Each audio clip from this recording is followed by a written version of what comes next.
Здравейте и добре дошли в канала ми. Аз съм Ели и днес ще направя едно важно съобщение. Но първо искам да изразя благодарността си към всички вас, които оценявате труда ми и вече толкова време сте неразделна част от живота ми.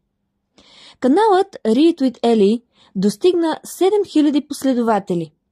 Благодаря! И поклон! Без вас това нямаше как да се случи.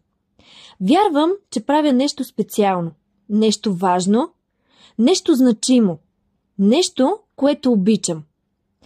И макар да спазвам закона за авторското право, който в глава 5, раздел 1, член 24, точки 7, 8, 9 и 10 ми позволява тази дейност, както и раздел 2, член 26а, вече няколко книги от канала бяха докладвани и свалени. При следващо докладване спират канала. И тук идва важното съобщение.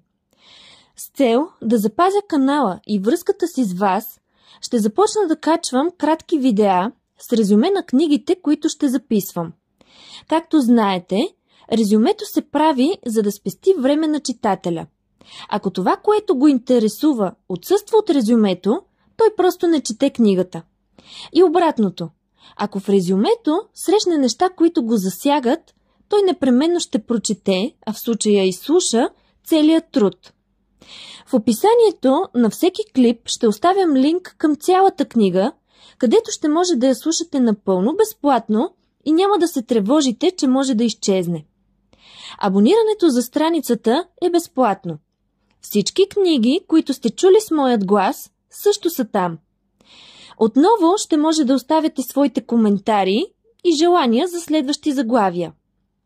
А в описанието на този клип ще намерите линк към страницата ми в Patreon, за да я разгледате, да се абонирате и да получавате известия за всеки нов клип.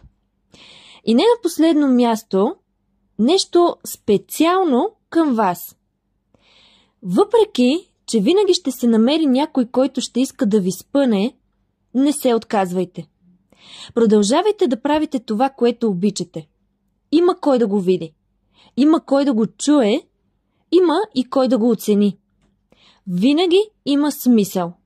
Благодаря ви, че ви има.